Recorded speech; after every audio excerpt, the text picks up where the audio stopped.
السلام علیکم دوستو، آج میں آپ کے لیے لے کے حاضر ہوئی ہوں محبت اور دل کے ہاتھوں کیا غیر مرئی مخلوق بھی مجبور ہوتی ہے، ایک حقیقی اور دل گرفتہ کہانی ماریا۔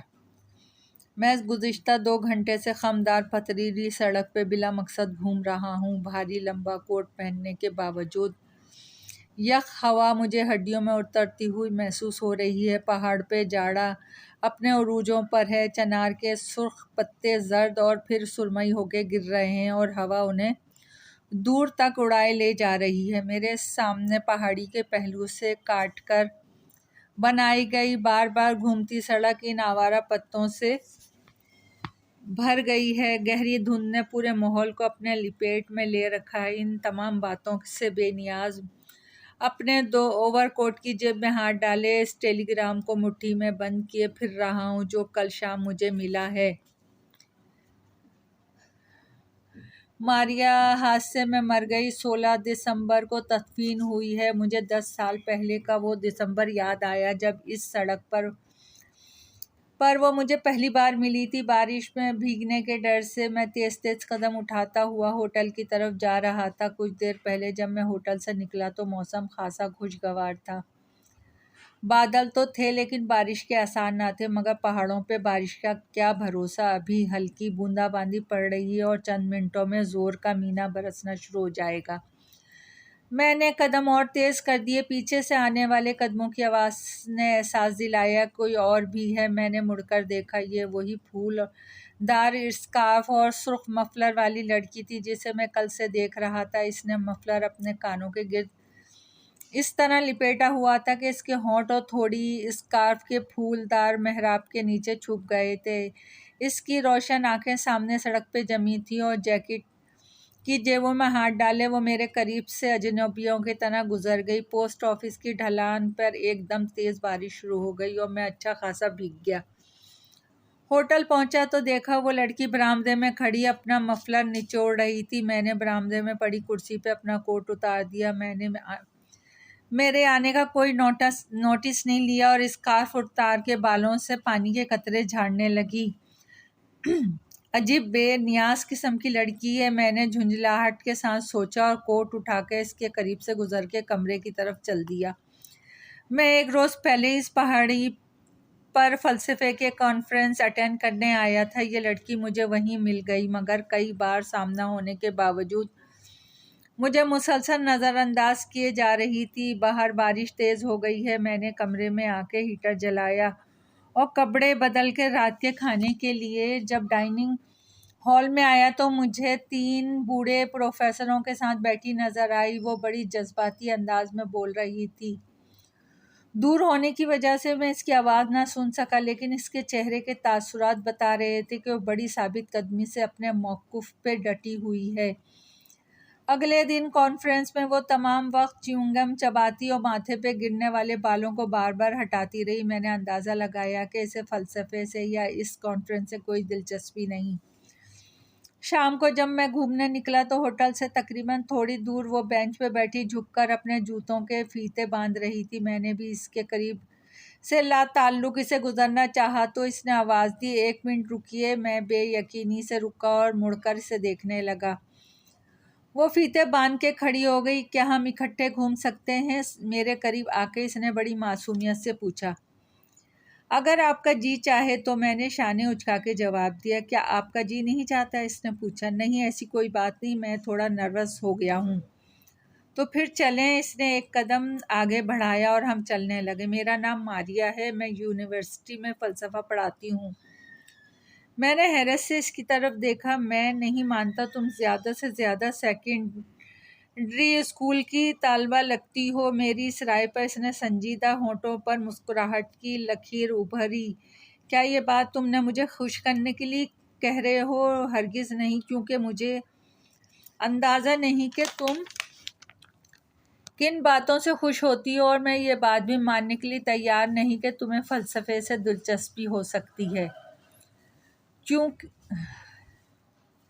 کیونکہ تم ایک خوبصورت لڑکی ہو۔ کیا خوبصورت لوگ فلسفہ نہیں پڑھ سکتے؟ مسکراہٹ کی لکیر ہلکی سی ہنسی میں بدل گئی اور وہ چلتے ہوئے میرے سامنے آ کھڑی ہوئی۔ میں نے غور سے اس کے چہرے کو دیکھا، ہر نقش بڑا مناسب اور موضوع آنکھوں میں بے پناہ چمک اور بڑی بے باکی اور جرأت سے میری طرف دیکھ رہی تھی۔ میں گھبرا گیا، چند لمحے وہ مجھے دیکھتی رہی، پھر ساتھ ساتھ چلنے لگی۔ کچھ دیر خاموش رہنے کے بعد میں نے پوچھا، سنو، کیا تم نے میری بات کا برا ماننا کہ میں نے تمہیں انڈر اسٹوڈنٹ کہا؟ نہیں، پھر خاموش کیوں ہے؟ اس لیے کہ ہم ایک دوسرے کو جانتے نہیں۔ وہ سڑک کے کنارے پڑے پتھر پہ بیٹھ گئی۔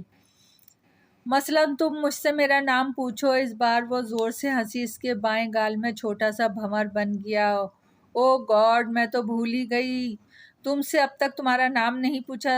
دیکھو ہوں نا میں فلسفی، چلو جلدی بتاؤ اپنا نام، اس سے پہلے کہ میں پھر بھول جاؤں۔ شاہد احمد، میں سینٹ جوزف کالج میں فلسفہ پڑھاتا ہوں۔ کیوں؟ تم کیوں فلسفہ پڑھاتے ہو؟ کیا تمہاری شکل کسی فلسفی سے ملتی ہے؟ اب وہ بدلہ اتار رہی تھی۔ مجھے اس کے لہجے کی کاٹ سے اندازہ ہوا۔ میں نے کہا، میں فلسفہ پڑھاتا ہوں، یہ نہیں کہا کہ مجھے فلسفے سے دلچسپی ہے۔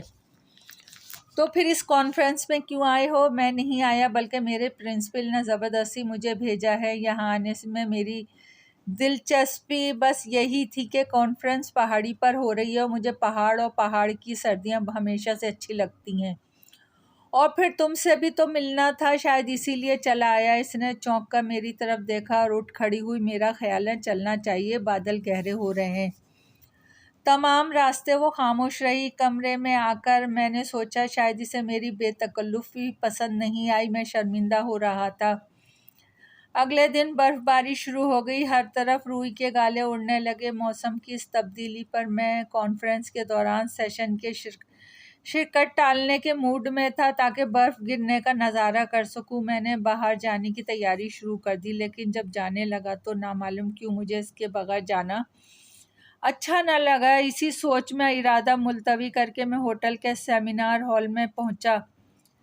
کانفرنس کے بیزار اور تعارفی پوسٹر کے پس منظر میں مجھے کافی کا مگ تھامے ایک دبلے پتلے شخص کے ساتھ کھڑی نظر آئی، جو شکل سے ہی پروفیسر بلکہ فلسفے کا پروفیسر لگتا تھا۔ میں نے ڈیلیگیٹس کے لیے مخصوص کافی میکر سے ایک مگ بھرا اور آخری قطار میں کرسی پہ جا کے بیٹھا۔ وہ دونوں دیر تک باتیں کرتے رہے اور پھر اٹھ کر ہوٹل کی راہداری میں غائب ہو گئے۔ میں بھی واپس کمرے میں چلا آیا۔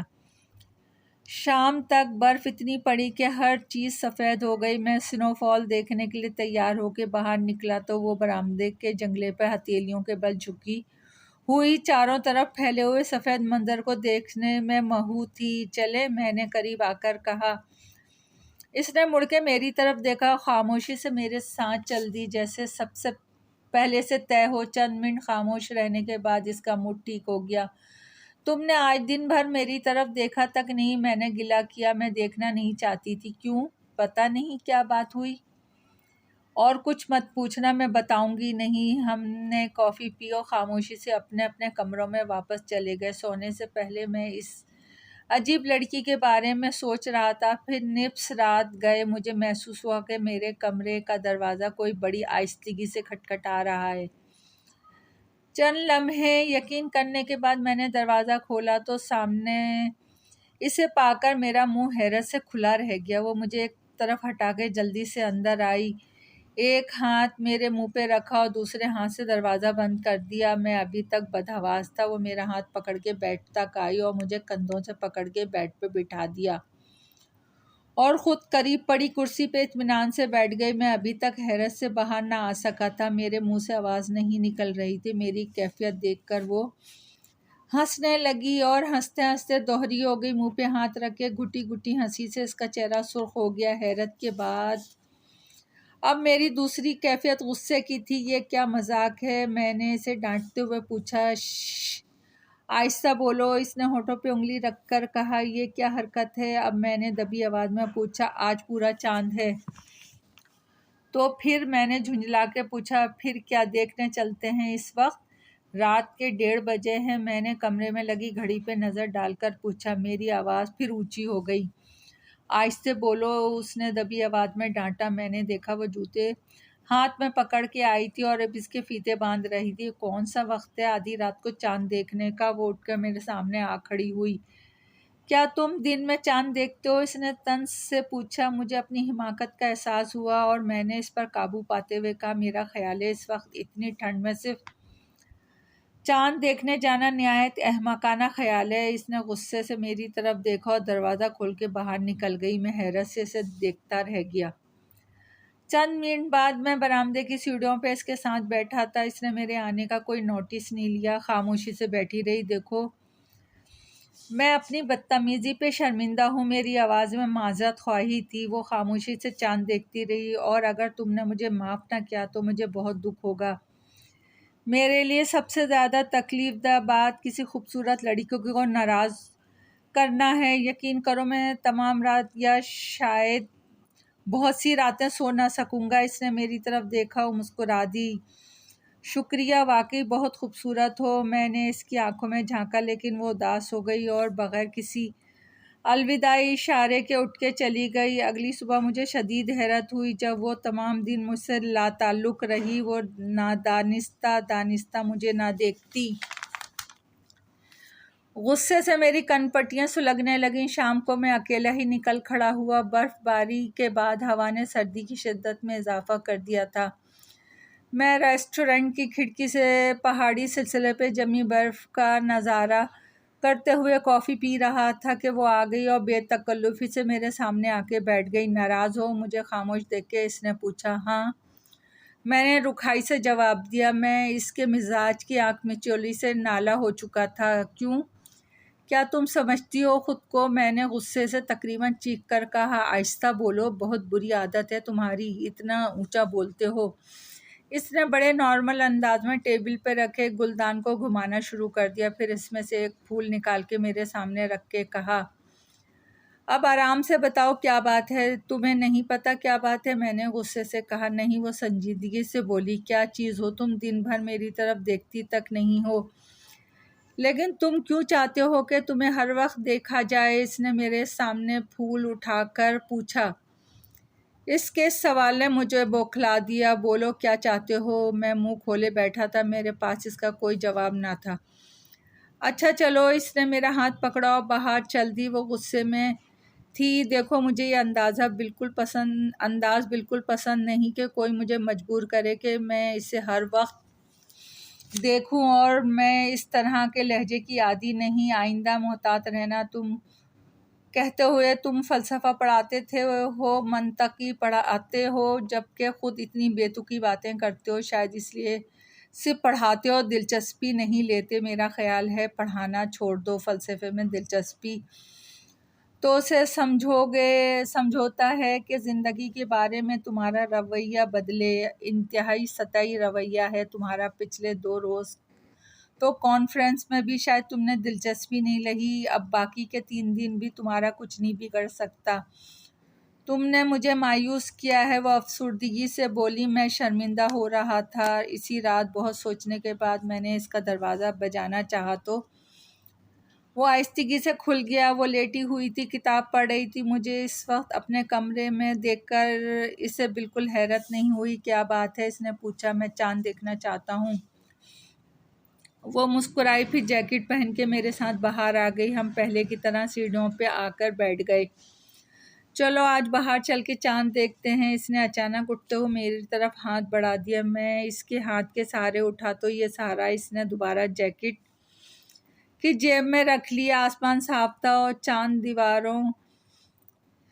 دیواروں کے گھنے جنگل کے اوپر برف سے ڈھکی ہوئی پہاڑی بستی پر درخشاں تھا۔ ہم پیچدار راستوں کی بہت سی سیڑھیاں اترتے نیچے سڑک پہ آ گئے۔ وادی کے نشیب میں گھروں کی بتیاں کہیں کہیں روشن تھیں۔ سنسان سڑک پہ گری برف دل بھر گزرنے والی ٹریفک کی متوازی لکیروں میں بٹ کر جم چکی تھی۔ اشتہار کے طور پہ لگے ایک بڑے ہولڈنگ کے پاس ہم رک گئے۔ ماریا، کیا میں تمہیں بتا سکتا ہوں کہ آج مجھے تمہاری ایک بات بہت بری لگی؟ وہ کون سی؟ یہی کہ زندگی کے بارے میں میرا رویہ بڑا سطحی ہے۔ یہ کیسے کہہ دیا تم نے؟ ہاں، میں نے کہا اور اب بھی کہتی ہوں، اس لیے کہ تم چیزوں کو اس طرح دیکھنے کے عادی ہو جس طرح تم چاہو، اور چیزوں پہ اس طرح اعتبار کر لیتے ہو جیسی وہ نظر آتی ہیں۔ کیا پتہ لوگ اپنی مرضی سے اس طرح زندہ نہ ہوں جس طرح وہ نظر آتے ہوں،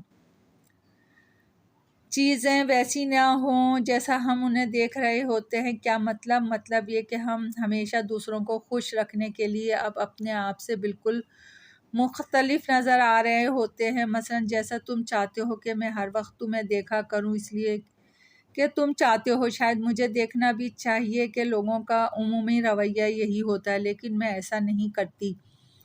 جبکہ میرا جی چاہتا ہے کہ مجھے ضرورت ہے میں تمہیں دیکھ لیتی ہوں۔ میں زندگی منافقت سے نہیں گزار سکتی، میں اس طرح زندگی رہتی ہوں جیسے زندگی ہوتی ہے۔ تم سوچو گے کہ میں خود غرض ہوں، ہرگز نہیں، بلکہ میں نے کبھی دوسروں کے نقطۂ نظر بدلنے کی کوشش نہیں کی۔ میں چاہتی ہوں کہ ہر شخص کو اپنی خواہش کے مطابق زندگی گزارنے کی عادت پڑے۔ مجھے پتہ ہے کہ ایسی عادتیں بڑی مشکل سے پڑتی ہیں، لیکن میں ہمیشہ لوگوں کی مدد کے لیے اس سلسلے میں تیار رہتی ہوں کہ چلیں مجھ سے ہی اپنی عادت کی ابتدا کر لیں۔ میں کبھی نہیں چاہتی کہ لوگ میرے بارے میں اس طرح کی سوچیں جیسے میں چاہتی ہوں۔ میں نے اس کے چہرے کو غور سے دیکھا، چاند کی دودھیا روشنی میں بے حد معصوم نظر آ رہی تھی۔ کیا دیکھ رہے ہو؟ میں دیکھ رہا ہوں کہ اتنی چھوٹی لڑکی ایسی مشکل باتیں کیسے کر لیتی ہے۔ میں کوئی چھوٹی ووٹی نہیں ہوں، غصے میں آ گئی۔ اور نہ ہی یہ مشکل باتیں، زندگی دراصل ہونی ہی ایسی چاہیے، لیکن تم نہیں سمجھو گے، تم فلسفہ صرف پڑھاتے ہو، دلچسپی نہیں لیتے اس میں۔ طنز کر رہی ہو؟ وہ زور سے ہنس دی۔ رات کی خاموشی میں اس کی ہنسی کی کھنک دور تک گئی، چاند آسمان کے درمیان آ گیا تھا۔ اس کا مطلب ہے کہ آدھی رات گزر چکی ہے، چلو چلتے ہیں، اس نے آسمان کی طرف دیکھ کر کہا۔ میں کسی فرما بردار بچے کی طرح اس کے ساتھ چل دیا۔ اس دن کانفرنس کا آخری دن تھا، گزشتہ 4 روز گزرنے کا احساس ہی نہیں ہوا۔ سیزن جب شروع ہوا تو وہ خاموشی سے آ کر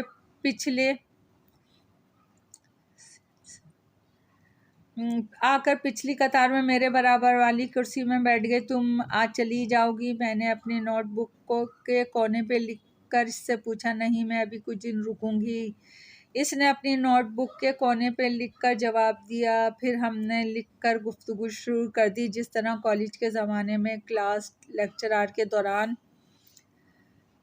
کیا کرتے تھے۔ میرا اپنا چھوٹا سا کاٹیج ہے، میں ہر سال یہاں کچھ دنوں کے لیے آتی ہوں، تم چاہو تو میرے ساتھ ٹھہر سکتے ہو۔ کافی دنوں بعد اس نے نوٹ بک پہ لکھا۔ میں نے مسکرا کے اس کی دعوت قبول کر لی اور وہ پھر لا تعلق ہو کے لیکچر سننے لگی۔ دوپہر تک کانفرنس کا آخری اجلاس ختم ہو گیا۔ ڈیلیگیٹس پھر ملنے کے وعدے اور ایڈریس کے تبادلوں کے بعد جب رخصت ہو رہے تو میں نے بیگ اٹھایا اور چھٹی کی درخواست پوسٹ کر کے ماریا کے ساتھ اس کے کاٹیج میں آ گیا۔ دوستو، کہانی ابھی جاری ہے، پسند آئی تو لائک اور سبسکرائب کیجیے گا۔ آپ کی دعاؤں کی طلبگار۔